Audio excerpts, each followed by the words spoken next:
Assalamualaikum warahmatullahi wabarakatuh. Alhamdulillahi rabbil alamin.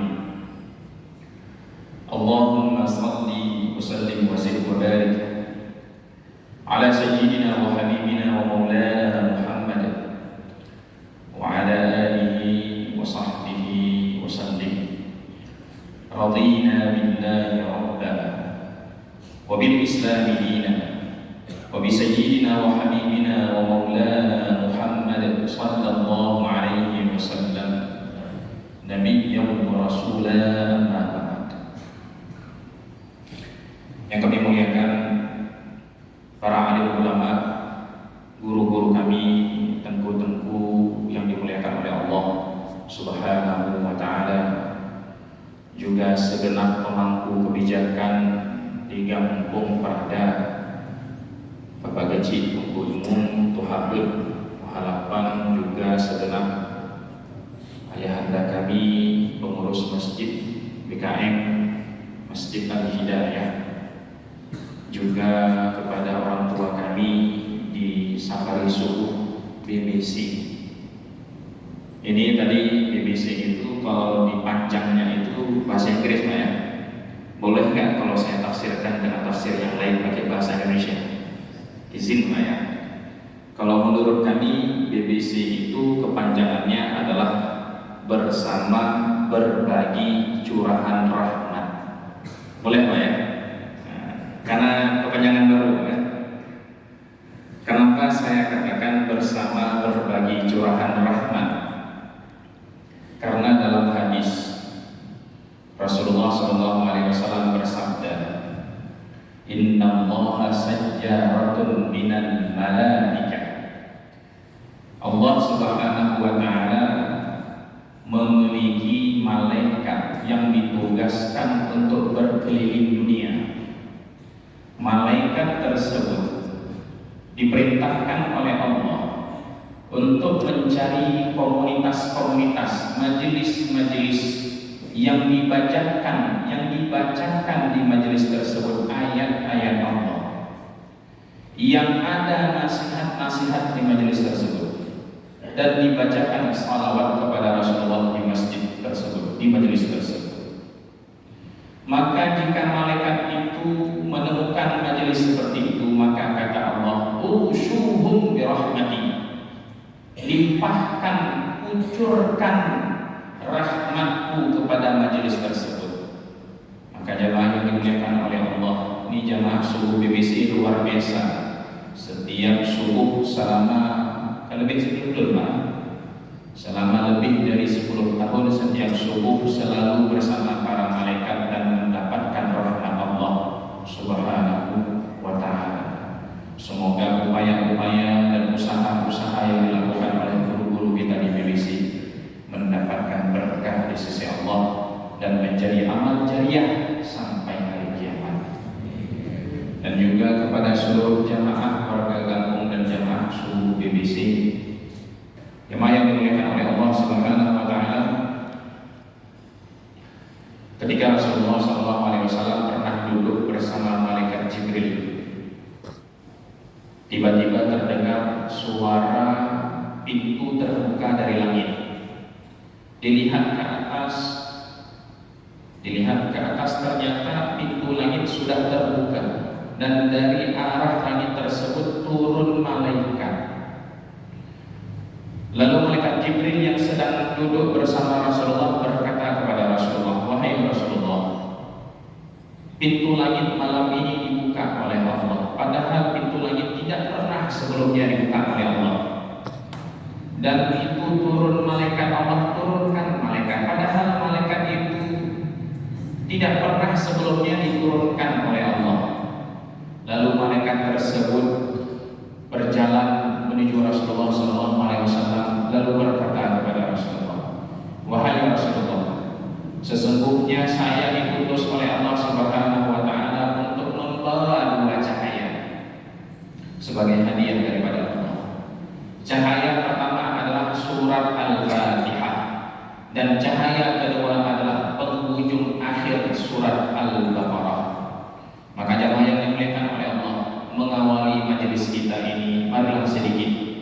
kita membaca Al-Fatihah, kita hadiahkan pahalanya kepada seluruh jamaah yang berhadir dan juga keluarga kita, serta negeri kita Nanggroe Aceh Darussalam dan juga Indonesia. Semoga Allah Subhanahu wa taala memberikan kita kebaikan, membuka keberkahan, memberikan kepada kita sosok pemimpin yang baik dan mulia di mata Allah.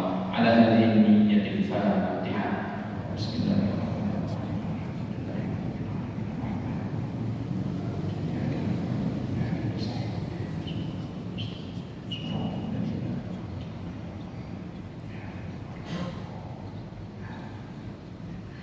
Jamaah yang dimuliakan oleh Allah Subhanahu wa taala,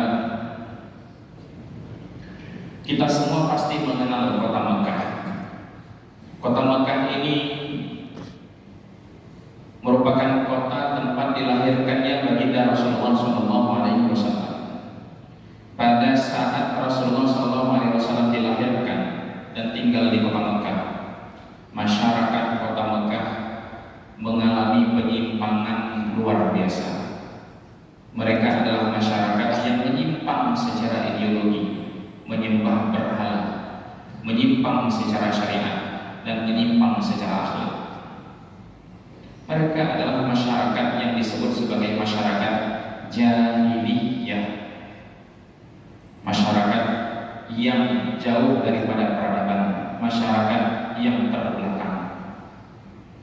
Namun tahukah kita bahwasanya generasi-generasi pertama yang tinggal di Mekah, sebagai catatan bahwasanya Mekah itu didirikan oleh Nabiullah Ibrahim alaihissalam atas perintah Allah. Allah perintahkan Nabi Ibrahim untuk pergi ke Mekah, meninggalkan keluarganya di sana. Pada saat itu Mekah belum ada apa-apa, masih berupa tanah tandus.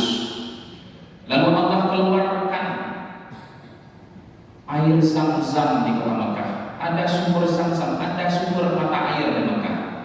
Melihat sumber mata air tersebut, datanglah dari kabilah-kabilah Arab, khususnya daripada Bani Jurhum dan Bani Khuza'ah, mendatangi kota Mekah meminta izin untuk tinggal di Mekah. Diizinkan oleh keluarga Nabi Ibrahim. Maka sejak saat itu Mekah pun menjadi ramai penduduknya dengan sistem pemerintahan yang solid. Dan orang-orang Mekah di awal-awal hari, generasi-generasi pertama adalah orang-orang yang beriman kepada Allah sesuai dengan ajaran Nabiullah Ibrahim alaihissalam. Situasi ini terus berlanjut selama berapa tahun kira-kira? Kurang lebih 1200 tahun orang-orang Mekah beriman kepada Allah. 1200 tahun. Namun sayangnya generasi-generasi akhir yang tinggal di Mekah, meskipun mereka masih beriman kepada Allah, tapi sayangnya ilmunya cetek, imannya lemah. Kenapa bisa lemah? Karena tidak ada ulama dan tidak ada nabi yang diutus oleh Allah. Ini fase yang disebut di dalam ilmu tauhid sebagai fase ahlul fatrah, fase kekosongan wahyu. Maka puncanya adalah ketika datang satu orang laki-laki namanya Amr bin Luhai al-Khuzai. Siapa Amr bin Luhai al-Khuzai? Beliau ini adalah seorang presiden Mekah, wali kota Mekah. Amr bin Luhai al-Khuzai melakukan perjalanan ke negeri Syam suatu hari. Sebagaimana yang kita tahu bahwasanya orang Arab Mekah itu ketika musim dingin mereka ke negeri Syam, ketika musim panas mereka ke Yaman untuk berdagang. Negeri Syam itu terletak di utara Jazirah Arab. Sekarang negeri Syam itu mencakup Lebanon, Suriah, Yordania, dan terakhir adalah Palestina yang sekarang sedang berjuang melawan pendudukan Israel, melawan penjajah Israel. Nah, Amr bin Luhai melakukan perjalanan ke Syam. Di negeri Syam beliau melihat sampai ke satu perkampungan namanya Kampung Balqa. Ini Kampung Balqa kalau bapak-bapak cek terletak di barat Yordania. Sampai di Balqa, beliau melihat satu pemandangan yang ganjil sekali. Bahwasanya orang-orang Balqa itu mereka menyembah patung, menyembah berhala. Dan Amr bin Luhai aneh, ngerasa aneh. Kenapa? Karena di Mekah tidak ada yang menyembah berhala. Lalu Amr bin Luhai bertanya kepada orang-orang Balqa, wahai penduduk kampung, kenapa kalian menyembah berhala? Lalu penduduk kampung itu pun menjawab, kami menyembah berhala ini karena berhala ini adalah Tuhan kami. Berhala inilah yang telah memberikan kemakmuran untuk kampung kami. Berhala inilah yang telah melindungi kami dari musuh. Dan berhala inilah yang telah menurunkan hujan untuk tanaman-tanaman kami sehingga subur. Amr bin Luhai mendengarkan penjelasan tersebut, tersentuh hatinya. Ternyata bisa berhala menurunkan hujan. Sekali lagi, Amr bin Luhai ini adalah produk masyarakat yang imannya itu lemah, ya, yang imannya itu tidak kuat, tidak ada petunjuk dari wahyu. Ya. Akhirnya apa? Amr bin Luhai karena tidak punya konsep berpikir secara kritis, menyembah seadanya, maka menyembah bagaimana? Kenapa ujung-ujungnya? Padahal kalau kita pakai akal pikiran kita, bagaimana mungkin berhala yang dibuat dengan tangan kita sendiri bisa memberikan kita kemakmuran? Hana tamalakai. Namun Amr bin Luhai tidak punya konsep berpikir seperti itu. Akhirnya dia termakan bualan tersebut. Ujung-ujungnya apa? Ujung-ujungnya dia minta kepada penduduk kampung supaya bikin satu berhala untuk dia bawa pulang ke Mekah. Dibuat satu berhala dan dibawa pulanglah ke Mekah. Ini adalah sejarah berhala pertama sekali diimpor ke Mekah. Dan berhala pertama itu dinamai dengan Hubal. Lalu apa yang dilakukan oleh Amr bin Luhai?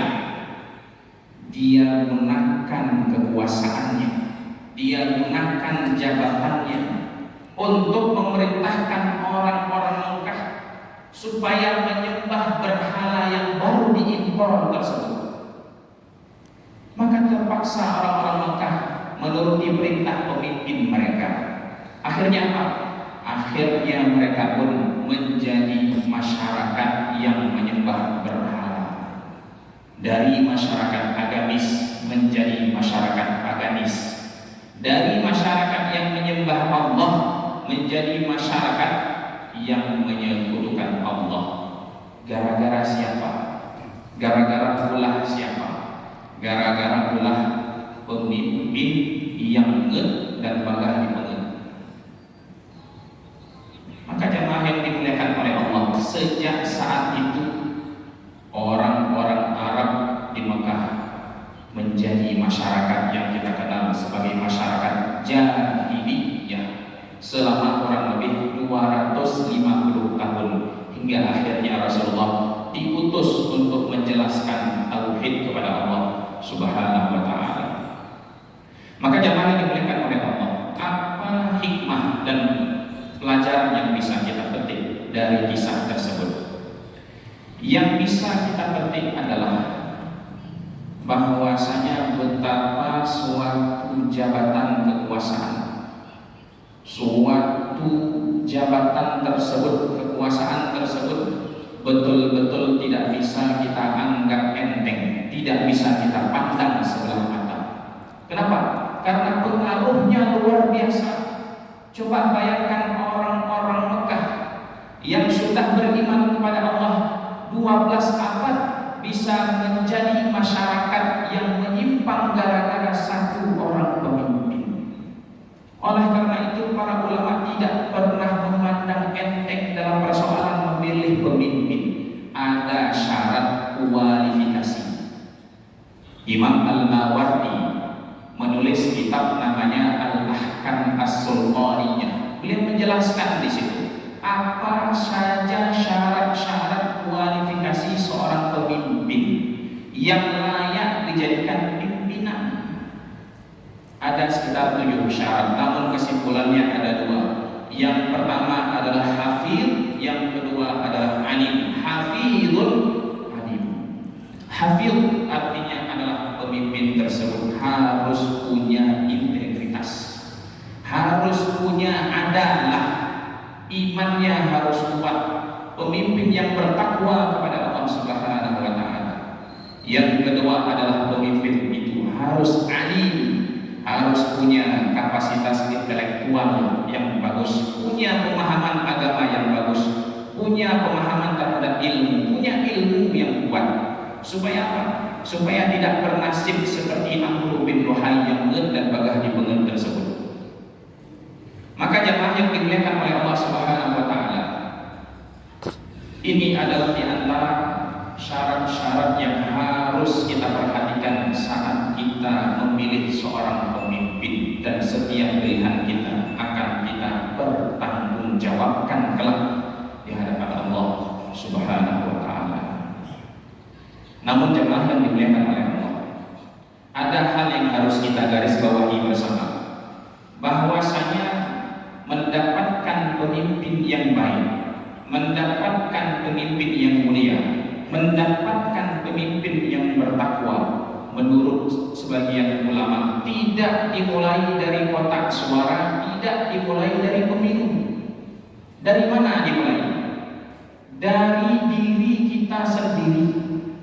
Sejak kita memperbaiki hubungan kita dengan Allah, sejak kita memperbaiki hubungan kita dengan sesama, sejak kita menghilangkan kezaliman-kezaliman yang biasa kita lakukan dan bertaubat kepada Allah.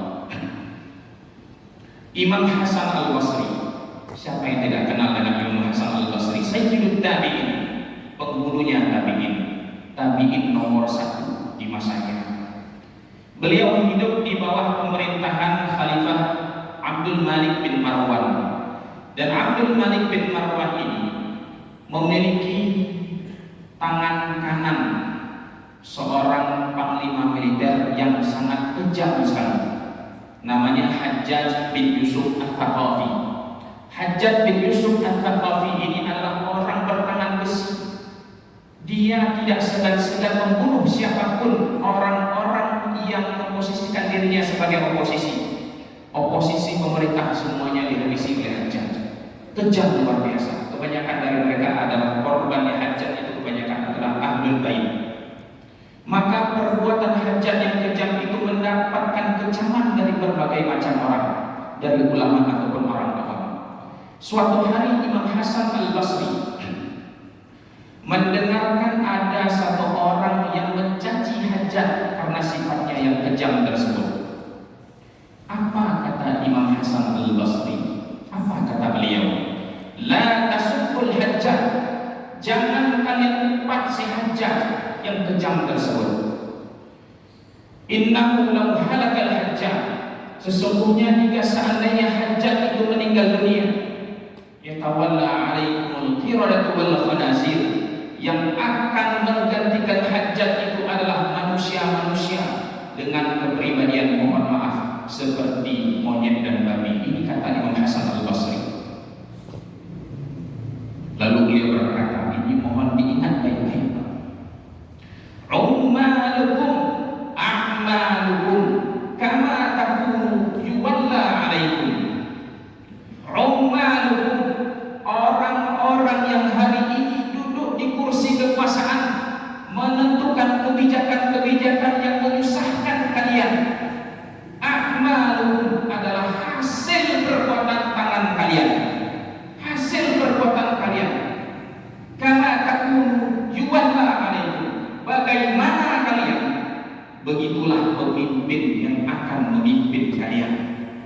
Yang oleh Imam Hasan Al-Basri, kalau masyarakat itu baik, maka pemimpin juga baik. Kalau masyarakat itu buruk, maka pemimpin juga buruk. Maka kalau kita ingin mendapatkan pemimpin yang baik, perbaiki diri kita, perbaiki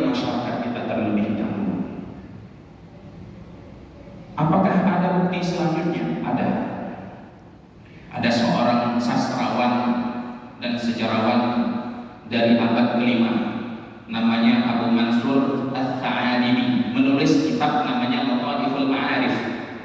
Dalam kitab Lataiful Ma'arif beliau menjelaskan hubungan antara masyarakat dan pemimpin. Beliau mengambil sampel dari pemerintahan Bani Umayyah. Yang pertama adalah Khalifah Abdul Malik bin Marwan yang kami sebutkan barusan. Khalifah Abdul Malik bin Marwan, karakteristiknya itu adalah orang yang suka dengan syair, galahan dengan puisi, galahan, puisi, pantun, syair. Beliau senang sekali dengan sastra. Ternyata masyarakat yang beliau pimpin adalah masyarakat pecinta sastra. Orang-orang yang tinggal di masa beliau, yang hidup di masa beliau adalah rakyat masyarakat yang suka dengan sastra. Abdul Malik bin Marwan meninggal dunia digantikan oleh anaknya namanya Walid bin Abdul Malik. Walid bin Abdul Malik berbeda hobi dengan ayahnya. Kalau ayahnya suka sastra, beliaunya suka dengan arsitektur, suka dengan bangunan-bangunan yang indah. Ternyata masyarakat yang dipimpinnya juga memiliki pola yang sama, suka dengan arsitektur. Turun ke bawah, Walid bin Abdul Malik meninggal dunia digantikan oleh adiknya namanya Sulaiman bin Abdul Malik. Sulaiman bin Abdul Malik berbeda hobi dengan abangnya. Kalau abangnya suka arsitektur, adiknya yang dia sukai apa? Yang dia sukai adalah kuliner dan mohon maaf dan selir. Perempuan, budak perempuan yang dijadikan istri. Itu lagi populer di masa itu. Beliau suka kuliner dan perseliran, maka orang-orang yang beliau pimpin pun suka dengan hal itu sama.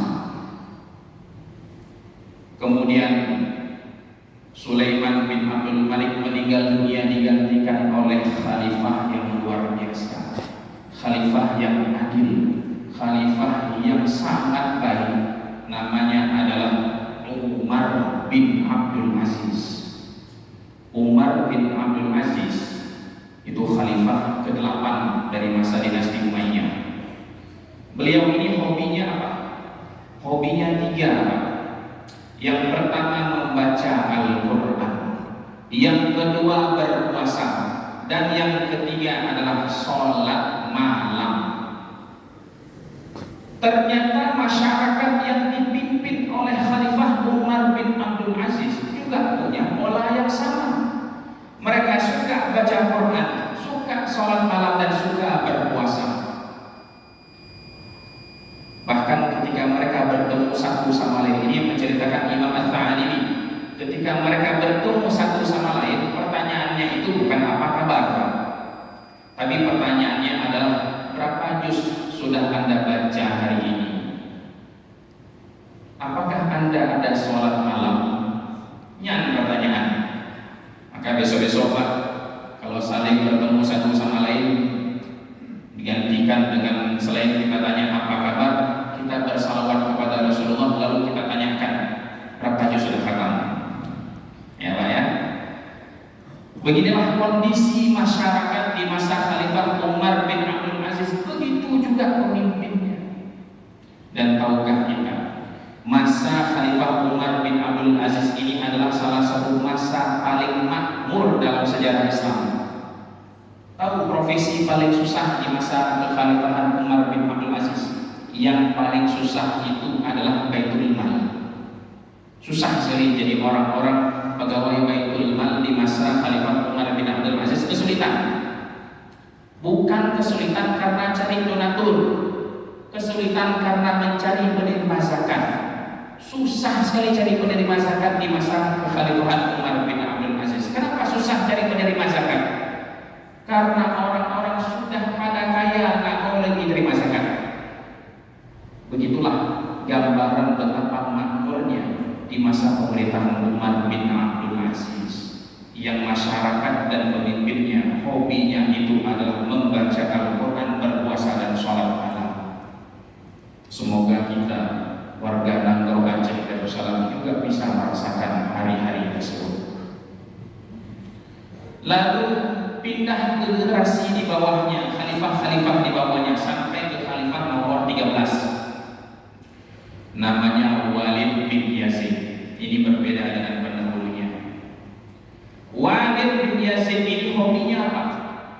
Hobinya itu adalah jemaah atau minum khamar dan pesta musik. Ini khalifah.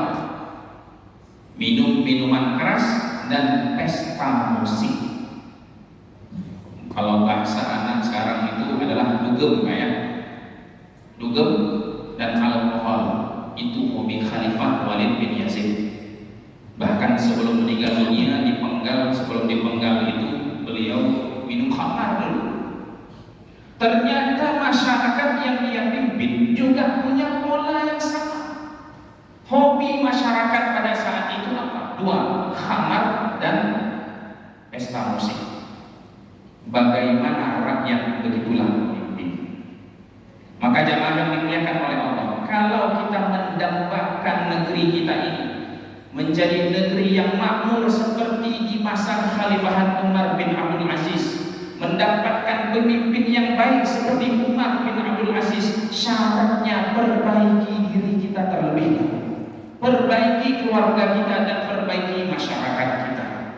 Sebaliknya, kalau masyarakat tersebut adalah orang-orang yang melanggar hukum Allah, yang berbuat zalim, maka pemimpin yang terpilih tidak jauh-jauh dari karakteristik seperti mereka.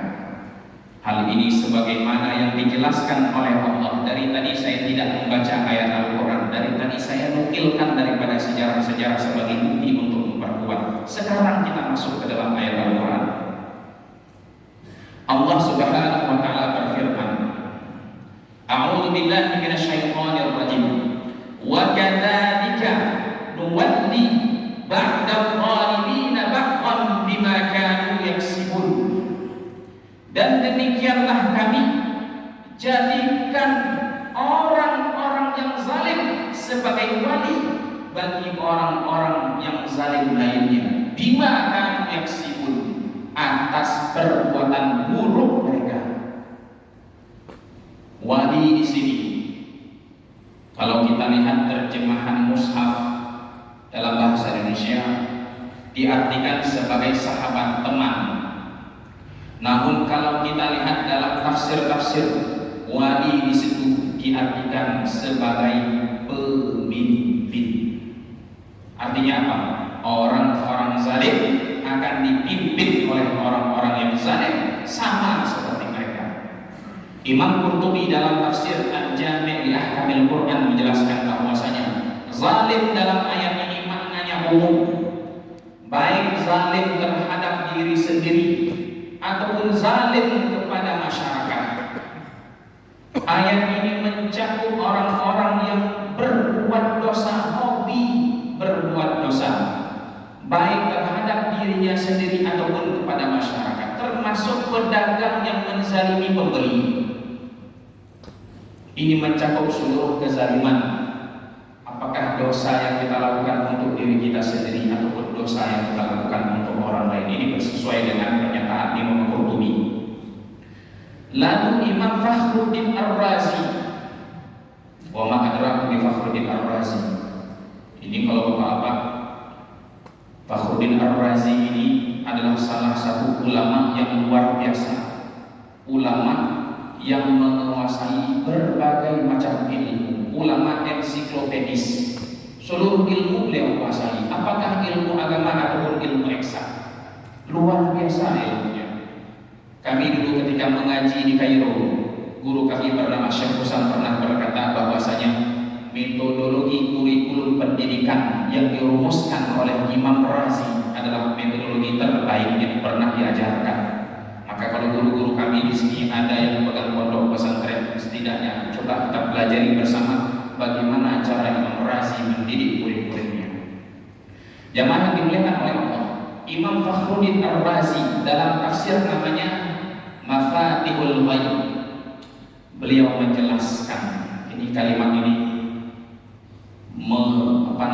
tertancap di hati kami, betul-betul kena di hati kami saat kami membaca kalimat ini. Apa kata beliau? Al-ayatu tadul, ayat yang kami bacakan barusan maknanya adalah annar ra'iyyata maka kanu zalimin fallahu yusallitu alaihim zaliman mithlahum, bahwasanya rakyat, rakyat artinya adalah rakyat. Rakyat itu dari bahasa Arab rakyat, bahwasanya rakyat apabila diisi oleh orang-orang yang zalim, maka Allah Subhanahu wa taala akan mengangkat kepada mereka pemimpin yang sama zalimnya seperti mereka. Kalau masyarakat diisi oleh orang-orang yang suka memberi dan menerima suap, maka pemimpin mereka pun tidak jauh-jauh dari mereka. Kalau masyarakat diisi oleh orang-orang yang suka berzina, maka pemimpin mereka pun tidak jauh-jauh dari mereka, dari masyarakat tersebut. Lalu Imam Fakhruddin Ar-Razi melanjutkan, wa idza aradu an yatakhallasu min hadzal amir zalim, apabila mereka ingin berlepas diri dari pemimpin yang zalim tersebut, falyatrukul dzulma, maka tinggalkan kezaliman, jangan berlaku zalim. Ini kata-kata Imam Fakhruddin Ar-Razi. Maka jamaah yang dimuliakan oleh Allah, kita boleh menginginkan pemimpin yang baik, namun langkah pertama adalah perbaiki diri kita terlebih dahulu. Usahakan dalam waktu 1 hari itu kita betul-betul bertaubat kepada Allah Subhanahu wa taala. Usahakan dalam waktu 1 hari kita sisihkan waktu untuk mengingat dosa-dosa kita, lalu bertaubat kepada Allah Subhanahu wa taala. Jamaah yang dimuliakan oleh Allah, masih ada 10 menit ya. Ini sudah 35 menit. Saya ada stopwatch juga. Jadi 10 menit ke depan saya tutup dengan sebuah kisah di dalam Al-Quran. Bahwasanya kalau kita melihat ke dalam ayat suci Al-Quran, Allah Subhanahu wa taala memberikan hukuman kepada orang-orang yang berbuat dosa. Dan tahukah kita apa hukuman yang paling berat? Hukuman yang paling berat itu bukan hanya siksa neraka, tapi hukuman yang paling berat itu adalah laknat Allah. Laknat itu artinya adalah at-tardu min rahmatillah, diusir oleh Allah Subhanahu wa taala. Dan makhluk pertama yang diusir, dilaknat oleh Allah bukan seorang penzina, bukan seorang pencuri. Yang pertama dilaknat oleh Allah Subhanahu wa taala adalah makhluk yang mulia, yang mendapatkan tempat mulia.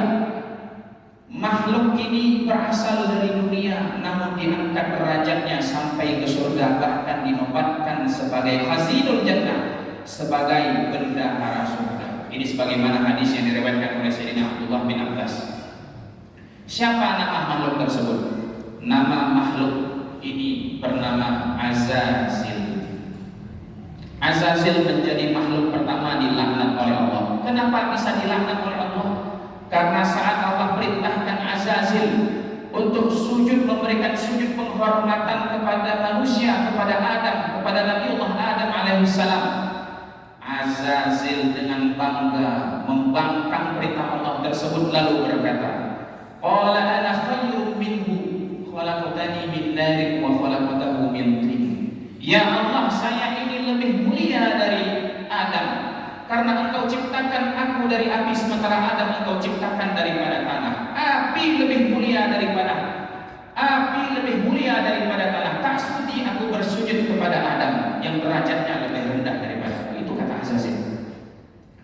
Lalu Allah Subhanahu wa taala berkata kepada Azazil sebagaimana dikisahkan dalam surat As-Saff, qala khruj minha fa innaka rajim wa inna 'alaika la'nati ila yaumiddin. Wahai Azazil, keluarlah daripada surga, sesungguhnya engkau adalah makhluk yang terkutuk dan engkau akan mendapatkan laknatku sampai hari kiamat. Maka makhluk bernama Azazil ini sejak saat itu berubah nama menjadi iblis. Iblis artinya adalah al-ya'isul ba'is, makhluk yang putus asa. Putus asa kenapa? Karena dilaknat oleh Allah. Kenapa dilaknat oleh Allah? Karena Azazil meskipun ibadahnya luar biasa, ilmunya luar biasa, tempatnya luar biasa, masalahnya dia menyimpan satu penyakit yang luar biasa besar di dalam hatinya, luar biasa berbahaya. Apa nama penyakit tersebut? Namanya adalah ananiyah. Diambil dari kata-kata Azazil sebelumnya, qala ana khairun minhu, saya lebih mulia. Ananiyah itu artinya adalah saya keakuan.